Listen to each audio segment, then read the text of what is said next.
My name is Lucille Eckrich. I'm an associate professor in the Department of Educational Administration and Foundations at ISU. Philosophy of Ed addresses kind of the overarching and the undergirding questions that inform the relationship between community and education and schools and society. One of the underlying questions in philosophy of ed is problematizing what is education, and students walk in with their own understanding of that, a commonsensical understanding out of their experience that is the base of what will inform their future teaching and their future experience as a student, unless they examine it as an object almost out of their own experience. And so we kind of start there.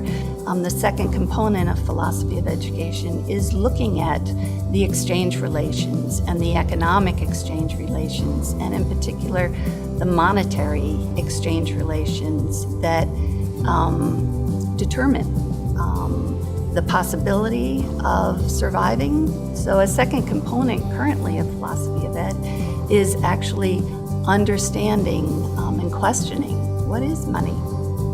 Where does it come from? Who creates it? What is its nature? And third is currently is looking at the nature of the classroom as a political space and defining that political space in part by questions and issues that somehow raise how should we live together if we hope that our adults in our society can engage in that kind of conversation civilly, listen to one another, be informed, bring informed perspectives to those discussions. We need to prepare in our classrooms, our teacher ed classrooms, for engaging students in doing that.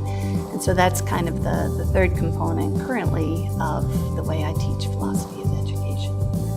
Many parts of our lives have educational potential outside of the school. We are professionally responsible to make sure education, not merely socialization, is going on in schools themselves.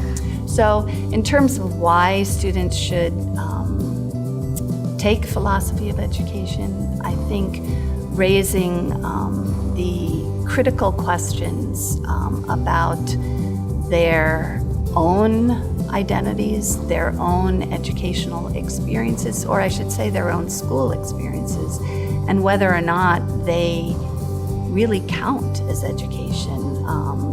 Looking at the lens that we develop over the course for being able confidently to answer what really does count as education, and how can you make sure the majority of your time as a teacher, working in a school, living in a community, the majority of your time in the classroom in the school is about education.